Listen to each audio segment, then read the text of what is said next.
Only a few hours ago, SpaceX released new angles of Starship's upper stage, completing its landing burn. Not only do we get the full video from the buoy camera, but they also had a drone positioned right next to the ship as it flipped and splashed down. This gives us a much higher quality and complete picture of the damage the vehicle sustained, how the heat shield held up, the accuracy of the landing, and more. Here, I'll go more in depth into the new footage and the splashdown of the ship landing burn. The first video shared by SpaceX is from the drone. It starts right at the end of the flip maneuver as the center Raptor engine gimbals to orient and point the stage vertically. As confirmed by SpaceX, you can see that all three Raptors are firing. It then lowers partially out of frame and makes contact with the water. As it starts to tip over, the video fades out. With how clear the video is, there's a bunch of details you can make out when pausing the footage. For example, looking at the bottom of the stage, you can see exactly where the destruction around the engine skirt is. During the flight around T plus 47 minutes, we watch as there was a large flash followed by that portion of the skirt being destroyed, sending debris everywhere and also damaging the flap. Looking back at the video, you can see the mangled section and how far up the damage actually went. It also looks to be pretty well aligned with the flap. Part of this damage, at least to the aft flaps, had to do with re-entry heating. Over the course of re-entry, we watch the plasma and heat slowly eat away at those bottom corners. In that case, once a weak point is found and some of the heat shielding is destroyed, it then becomes even more vulnerable. That being said, even with this damage, the ship was able to complete its flip and inaccurate landing. Another interesting detail from this video has to do with all the coloration seen to the ship's heat shield.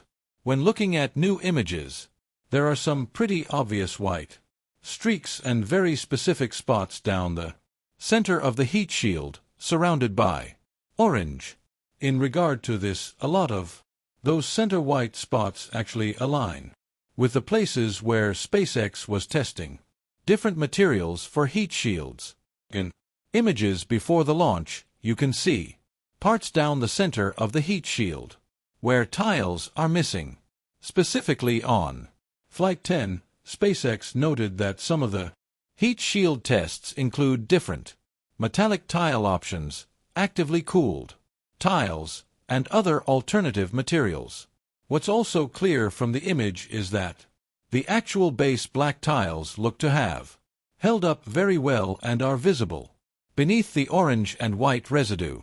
Some thought, based on video from the live stream, that the orange could have been core structure oxidation.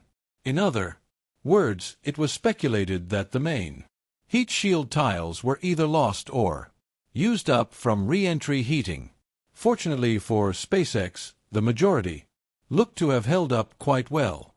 Focusing back on the drone shot, one of the other big points it highlights is the accuracy of the landing.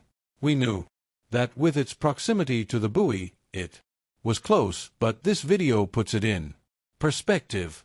In SpaceX's official tweet, they said, "View of Starship landing. Burn and splashdown on Flight 10 made possible by SpaceX's recovery team.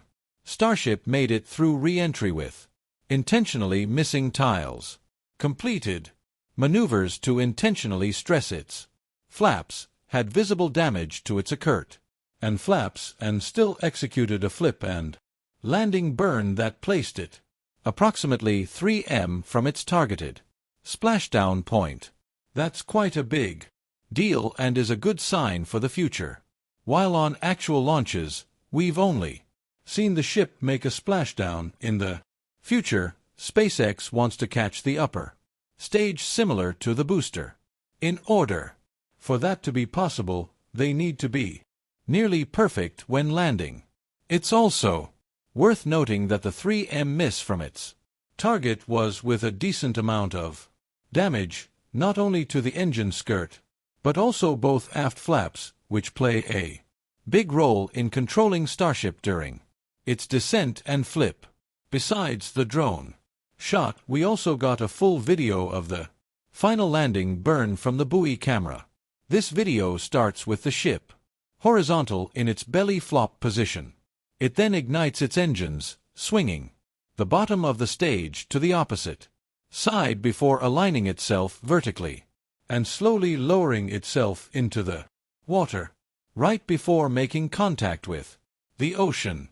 You can also see one of the 3 sea-level Raptor engines shut off right after it makes contact and starts to flip over. The video fades out. When comparing this footage with the provided onboard telemetry, it helps give an idea of the speed and height this mission milestone is taking place at. Roughly aligning the buoy angle start time, you can see the ship is traveling around 300 km an hour and dropping fast. It's also at an altitude of around 0.5 kilometers. Immediately after engine ignition, it rapidly slows down while still descending very quickly. From engine ignition to splashdown is only about 14 seconds in total. Another interesting detail is just how much it moves during this maneuver. That initial engine ignition and swing is substantial and will make future catch attempts very nerve-wracking as the ship comes in at over 300 kilometers an hour at somewhat of an off angle. In a statement from the company right after the flight, they were quoted saying, "Moving into the critical re-entry phase, Starship was able to gather data on the performance of its heat shield and structure as it was intentionally stressed to push the envelope on vehicle capabilities. Using its 4 flaps for control, the spacecraft arrived at its splashdown point in the Indian Ocean, successfully executed a landing flip and completed the flight test with a landing burn and soft splashdown," they said. Despite this stress testing, the forward flaps look to have held up very well. Beginning with Starship V2, the design of these forward flaps was significantly changed, moving them leeward and becoming thinner and angled. The purpose was to help improve reliability, ease of manufacturing, and payload to orbit, with this being the first actual flight test of Starship V2 that ended with a soft splashdown. These changes look to have worked well. Out of all 10 Starship flights, there have been 2 that ended with a daytime soft splashdown of the upper stage. Besides the recent Flight 10, the other example was Flight 6 with Starship V1. Similar to the video just released by SpaceX back on Flight 6, we got some great views of the landing and the state of the ship. When comparing the two, it looks like in some ways the V2 ship heat shield held up much better. One of the most noticeable differences is the charring. On Flight 6, we got a view of the side of the ship right before it entered the water, and while there were no mystery colors like Flight 10, it was obvious the heat of re-entry had done a number on the ship, mainly the sides. Now looking at the drone shot from Flight 10, we don't get the best view, but the side of the ship looks to be in much better condition with practically all the stainless steel in great shape with few signs of heating. This was another big focus with Starship V2 and the heat shield in general. In fact, after Flight 6, SpaceX was quoted saying, "The entire ship's tile line also received a smooth and tapered edge to address hot spots observed during re-entry on Starship 6 flight test." The onboard footage from both flights highlights this as well. On Flight 6, it's clear that the heat shield is not tapered and simply stops. We also see some serious heating and charring to the side of the stage and stainless steel. Looking at Flight 10, the edge of the heat shield is nearly flush with the stainless steel. Granted, some charring is clearly visible, but in comparison to Flight 6, it looks much better. Currently, there's one more Starship V2 flight planned before SpaceX moves on to V3. At that point, we can expect a bunch of new upgrades and with it, possible ship catch attempts. In order for that to happen, SpaceX will need to prove the upper stage is not only very reliable, but also extremely accurate and ready to attempt to catch back at the launch pad. In Stage 0, with the progress on a second tower and pad, there should be more options for launch and landing attempts in the future. After Flight 10, in a statement, the company said, over the course of a flight test campaign, success will continue to be measured by what we're able to learn. And Starship's 10th flight test provided valuable data by stressing the limits of vehicle capabilities and providing maximum excitement along the way. They went on to say, Starship completed a full-duration ascent burn and achieved its planned velocity successfully, putting it on a suborbital trajectory.